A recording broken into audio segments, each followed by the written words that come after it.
జై జగన్మాత దేవి బగళాముఖి. ఓం హ్రీం బగళాముఖి సర్వదుష్టానాం వాచం ముఖం పథం స్తంభయ జిహ్వాంకీలయ బుద్ధిం వినాశయ హ్రీం ఓం స్వాహ. ఓం హ్రీం బగళాముఖి సర్వదుష్టానాం వాచం ముఖం పథం స్తంభయ జిహ్వాంకీలయ బుద్ధిం వినాశయ హ్రీం ఓం స్వాహ. ఓం హ్రీం బగళాముఖి సర్వదుష్టానాం వాచం ముఖం పథం స్తంభయ జిహ్వాంకీలయ బుద్ధిం వినాశయ హ్రీం ఓం స్వాహ.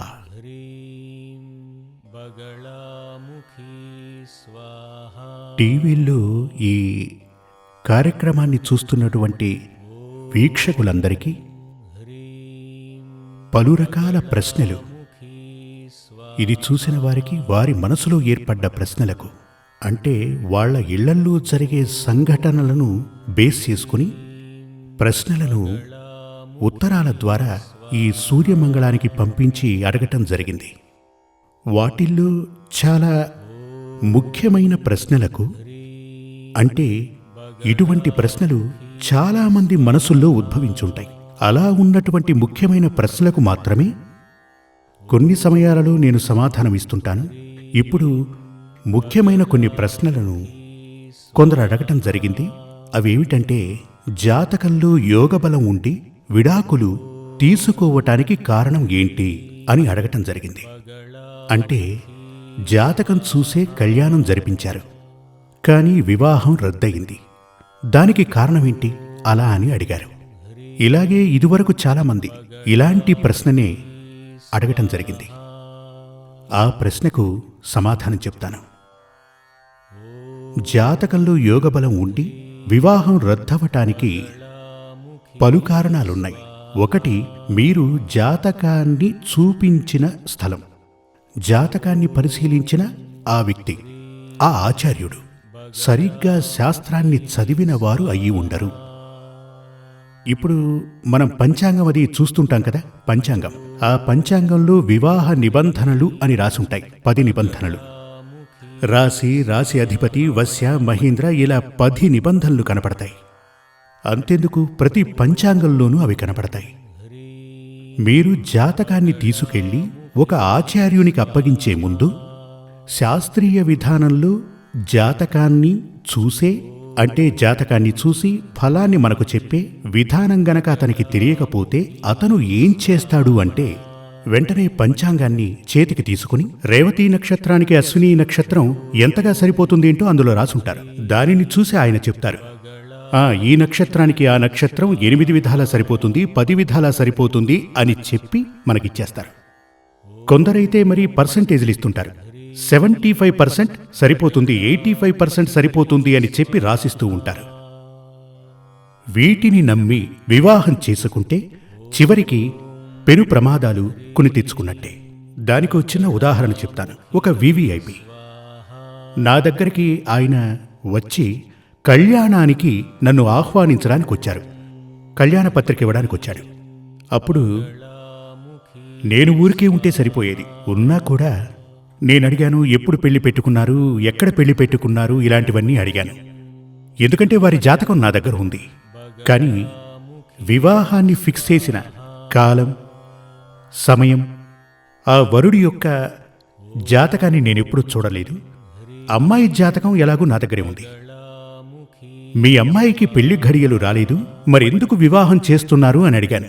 ఎందుకంటే చాలా కాలం తర్వాత నేను ఆయన్ని కలిశాను. లేదండి, అనుకోకుండా అలా ఫిక్స్ అయ్యింది. వాళ్ళ ఫ్యామిలీ జ్యోతిష్కుడు ఉన్నాడు, ఆయన దగ్గర చూపించి జాతకం సరిపోతుంది, 8 విధాలా బాగుంది, జాతకం చాలా బాగుంది అనగానే వివాహాన్ని ఫిక్స్ చేశాం అలా అని అన్నారు. అప్పుడు సరే ఓసారి ఆ జాతకం ఇవ్వండి చూస్తాను అనగానే ఆయన జాతకం ఇచ్చారు. ఆ జాతకాన్ని చూసినప్పుడు నేను అదే చెప్పాను, అవును 10 రకాలుగా కలుస్తోంది, 8 రకాలుగా కలుస్తోంది అని. కానీ ఈ పెళ్లి జరగకూడదు. ఏమిటి స్వామి, అన్నీ బాగున్నాయంటున్నారు, వివాహం జరగకూడదు అని చెప్తున్నారు. ఇప్పుడు వివాహానికి అన్ని ఏర్పాట్లు చేసేసుకున్నాం, నిశ్చయ తాంబూలం కూడా తీసుకోవడం జరిగిందన్నాడు. కానీ మీ అమ్మాయికి ఈ పెళ్లి జరగకూడదు అని చెప్పాను. అసలు ఎందుకు జరగకూడదు? ఒకటి, అమ్మాయికి ఇప్పుడు పెళ్లి ఘడియలు లేవు. ఇప్పుడు తన జాతకం ప్రకారం తాత్కాలికమైన సంబంధమే ఏర్పడుతుంది. కళ్యాణ ఘడియ లేదు కాబట్టి ఇప్పుడు కళ్యాణం జరపకండి, 1.5 సంవత్సరం తర్వాతే ఈవిడికి మాంగళ్య యోగం ఆరంభమవుతోందని చెప్పాను. అప్పుడు వారు, లేదు స్వామి, అందరికీ చెప్పేయటం జరిగింది, పత్రికలు కూడా పనిచేశాం, మండపం బుక్ చేశాం, అందరికీ చెప్పేశాం, ఇప్పుడవి ఆపటం కుదరదు అని అన్నాడు. సరే, విధిరాతను ఎవరు మార్చగలరు అన్నాను. కొన్ని సమయాలలో విధిరాతను మార్చటం కుదరదు. తరువాత వాళ్ళు వెళ్ళిపోయారు. అప్పుడు వారు నన్ను అడిగుండొచ్చు, అసలు ఎందుకు ఈ వివాహం జరగదు అని. వారు అడగలేదు, నేను కూడా చెప్పలేదు. ఎందుకు జరగదంటున్నారని ఆయన అడగలేదు, నేను చెప్పలేదు. అన్నీ బాగున్నాయి, కానీ పెళ్లి చెయ్యకండి అని నేను చెప్పాను. వివాహం జరిగిపోయింది. వారు అనుకున్న సమయానికే చాలా గ్రాండ్గా పెళ్లి జరిగింది. నేను అప్పుడే ఆయనకు చెప్పటం జరిగింది, ఈ వివాహం జరిగితే మహా అయితే 6 మాసాలు, ఆ తర్వాత వారు విడిపోతారు అలా అని చెప్పాను. అప్పుడు వారు చాలా పెద్ద పార్టీ, అదే వివిఐపి అని చెప్పానుగా, అలా ఉండడం చేత నేను వారికి మరో విధంగా కూడా చెప్పాను. మీరు ఒక పత్రం తీసుకురండి, స్టాంప్ పేపర్, దాంట్లో రాసిస్తానని చెప్పాను. మీరు ఈ వివాహం ఆపు చేయండి అని చెప్పాను. అప్పటికింకా వివాహం జరగలేదు కదా, కేవలం నిశ్చయతాంబూలం మాత్రమే తీసుకున్నారు. దానిని ఏదో ఒకటి చెప్పి పోస్ట్ పోన్ చేయండి, స్టాప్ చేయండి. పోస్ట్ పోన్ కాదు, వద్దు. నా మాట వెళ్ళలేదు. ఇంకో రకంగా కూడా చెప్పాను. ఏ విధంగా చెప్పాను? మీరు ఒక స్టాంప్ పేపర్ తీసుకురండి, నేను దాంట్లో రాసిస్తాను, మీరు దాన్ని మీ పూజ గదిలో కానీ బెడ్రూమ్లో కానీ పెట్టుకుని రోజు చూసుకోండి అన్నాను. వీరికి వివాహం జరిగితే 3 మాసాలలో విడిపోతారు, మహా అయితే 6 మాసాలు, ఆ తర్వాత కలిసి ఉండరని చెప్పాను. ఇక్కడ మీరు ప్రత్యేకంగా గమనించవలసినది, వారి ఆచార్యులు చెప్పారు జాతకం కలిసిందని. నేను జాతకం కలిసిందనే చెప్తున్నాను, 8 విధాలా కలిసిందని చెప్పాను. కానీ ఆ వివాహం గ్రాండ్గా జరిగింది. అమ్మాయి పెళ్ళయిన తర్వాత ఫారెన్ వెళ్ళిపోయింది. 3 నెలలు గడిచాక అమ్మాయి తిరిగి వచ్చేసింది. అత్తగారింట్లో చెప్పకుండా, భర్తకు చెప్పిందో లేదో ఆ విషయం నాకు తెలియదు. అమ్మాయి వచ్చేసింది. వెంటనే నాకు ఫోన్ చేశారు, స్వామి ఏం జరిగిందో తెలియట్లేదు, అమ్మాయి తిరిగి వచ్చేసింది అని. ఏం జరిగిందో చెప్పట్లేదు, నాకతనితో సంబంధం వద్దు అని చెప్తోంది అన్నారు. నేనన్నాను, మీరమ్మాయిని ఇక్కడికి తీసుకురండి అని. వారు అమ్మాయిని తీసుకువచ్చారు. అప్పుడు ఆ అమ్మాయిని నేను అడిగాను, ఏ కారణం చేతనే కదమ్మా నువ్వు తిరిగి వచ్చేశావు అని ఆ అమ్మాయిని అడిగాను.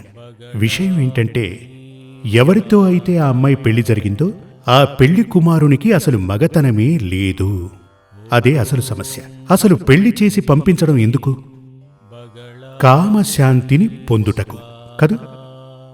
8 విధాలా సరిపోయినటువంటి ఆ జాతకంలో కామశాంతి లేనే లేదు. ధన భాగ్యం గురించి అసలు చెప్పనే లేదు, సంతాన భాగ్యం గురించి లేనే లేదు. రాశాధిపత్యం వశ్యం అని చెప్పబడిన ఆ జాతకంలో సంతాన భాగ్యం ఉందా, కామశాంతి ఉందా, ధనభాగ్యం ఉందా? ఈ 3 గురించి అసలు లేనే లేదు. జీవితంలో ఈ 3 చాలా ముఖ్యం కదా.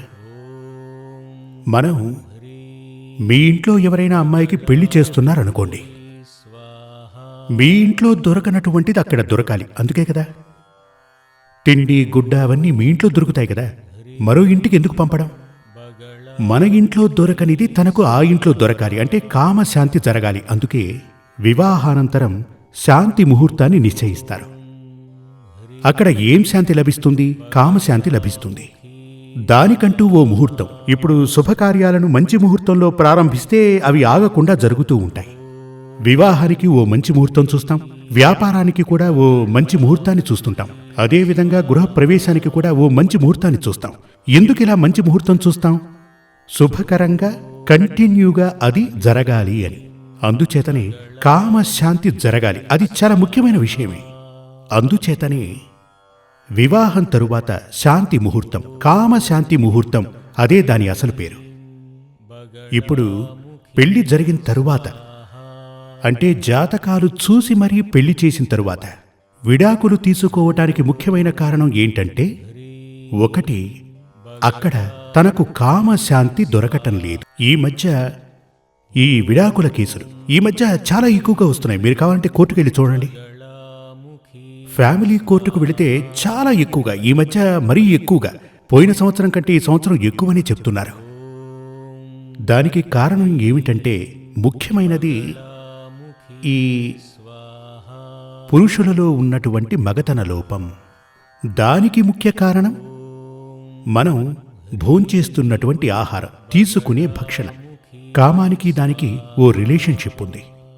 ఇప్పుడు చూడండి, పెళ్ళైన పెళ్లి కొడుకులందరికీ, కొత్త పెళ్లి కొడుకులకి ఈ కామోద్రేకం కలగటానికి కావలసిన పదార్థాలు తినమని చెప్తారు. అందుకే కొత్త పెళ్లి కొడుకుల్ని పిండి పదార్థాలతో పాటు ఆహార పదార్థాలను కూడా బాగా తినమని చెప్తారు. వాటిని భుజిస్తే కోరికలు ఉధృతమవుతాయి. కనుక అదేవిధంగా ఏమనొచ్చు, కొన్ని రకాల పిండి వంటలు భుజించినట్లయితే కామానికి సంబంధించిన ఆలోచనలు ఎక్కువ అవుతాయి. కొందరికైతే సాధారణమైన ఆలోచనలు ఉంటాయి, కానీ ఆ ఎనర్జీని బూస్ట్ చేయడం కోసం ఇలాంటి పిండి వంటలవి పెడుతుంటారు. కానీ ఇప్పుడు మనం భుజిస్తున్నటువంటి ఆహార పదార్థాలు, నిత్య జీవితంలో మనం భుజిస్తున్నటువంటి ఆహార పదార్థాలలో విషం కలిసి ఉంది కదూ. మన ఆహార పదార్థాలలో దుకాణం నుంచి కొనే వస్తువుల్లో చాలా విషం ఉంది. ఆహార రూపేణా మనం డైలీ విషాన్ని తింటూ ఉంటాం. వాయువు, మనం శ్వాసించే వాయువు ద్వారా చాలా ఎక్కువ పొల్యూషన్, అది కూడా విషమే కదా. తాగే నీరు, ఇటువంటి విషాలన్నీ శరీరంలోనికి వెళ్లటం చేత మనిషిలో ఆ పవర్, సెక్సువల్ పవర్ నెమ్మదిగా అలా తగ్గిపోతూ ఉంటుంది.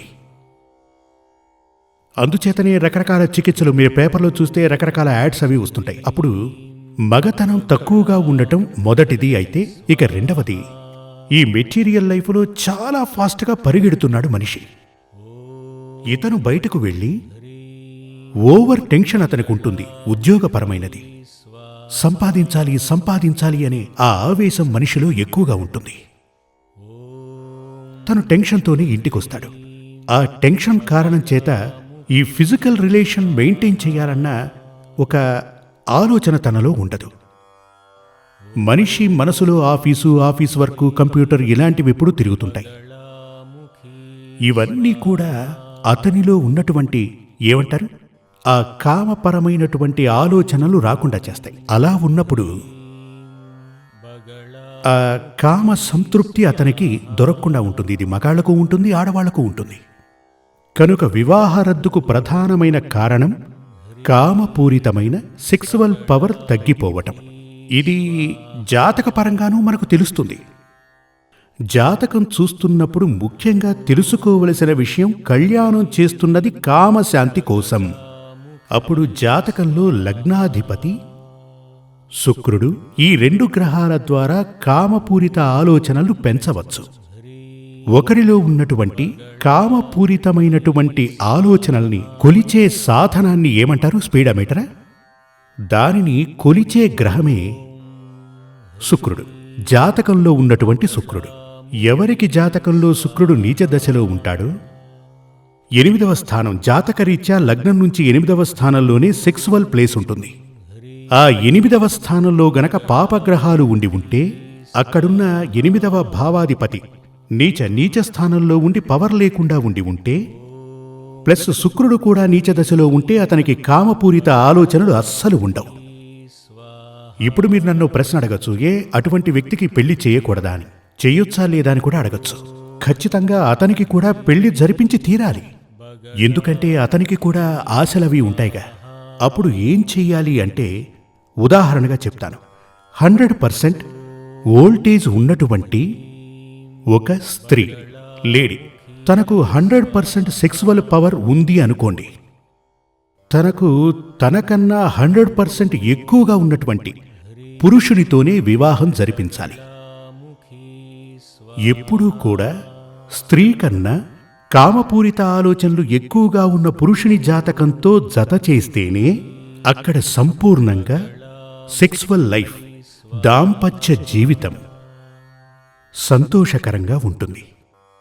వివాహం చేయటానికి జాగ్రత్తగా గమనించాల్సింది ఇదే. ఇదివరకే చెప్పాను, జాతకంలో క్షుణ్ణంగా పరిశీలించవలసినది కామశాంతి, ధనప్రాప్తి, అదేవిధంగా సంతానం. ఈ మూడు చెప్పాలంటే నక్షత్రాలు అవి చూసే వారికి పెళ్లి ఫిక్స్ చేస్తూ ఉంటారు. అందులో అవి తెలియవు. ఇవి జాతక రీత్యా ఆ గదులవి చూస్తేనే క్షుణ్ణంగా తెలుస్తుంది.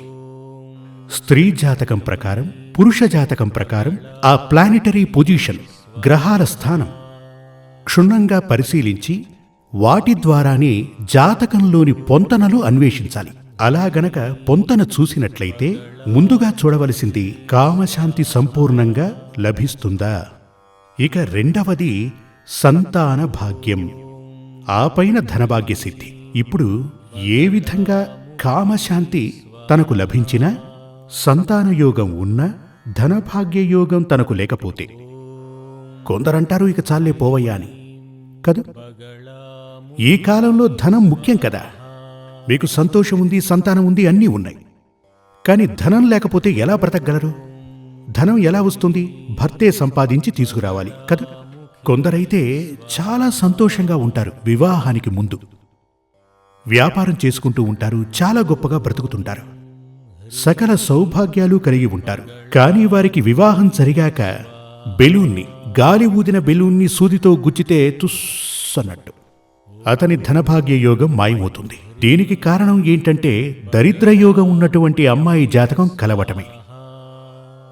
జీవితమని చెప్పబడినది ఓ కుటుంబం. భార్య, భర్త వీళ్ళు కలిశాక వారికి సంతాన ప్రాప్తి కలగటం, వీరందరూ ఉండటమే కుటుంబమని చెప్తుంటారు. ఈ కుటుంబం అని చెప్పే దాంట్లో ఉండవలసిన భాగ్యాలు, దౌర్భాగ్యాలు, ఇప్పుడు భార్యాభర్తలు వారిద్దరి జాతకం ప్రకారమే ఆ కుటుంబం అనే బండి నడుస్తూ ఉంటుంది. ఇక వివాహం జరిపించేది సంతోషంగా బ్రతకడానికి. అక్కడ సంతాన భాగ్యం ఉండాలి, ధనభాగ్యం ఉండాలి, ముఖ్యంగా కామశాంతి ఉండాలి. కామపు ఆలోచన ఇచ్చింది ఈశ్వరుడే. కామం మనుషులకే కాదు జంతువుల్లోనూ ఉంటుంది. అది లేకపోతే సృష్టే లేదు. లోపం కామశాంతి లేకపోవడం. కాని అది సంతోషకరంగా ఉండి తీరాలి. జై జగత్మాతాదేవి బగళాముఖి. నేను చెప్పేది మీకు అర్థం కావాలి. అర్థం కావటానికి ఆ తల్లి మీకు జ్ఞానం ఇవ్వాలి.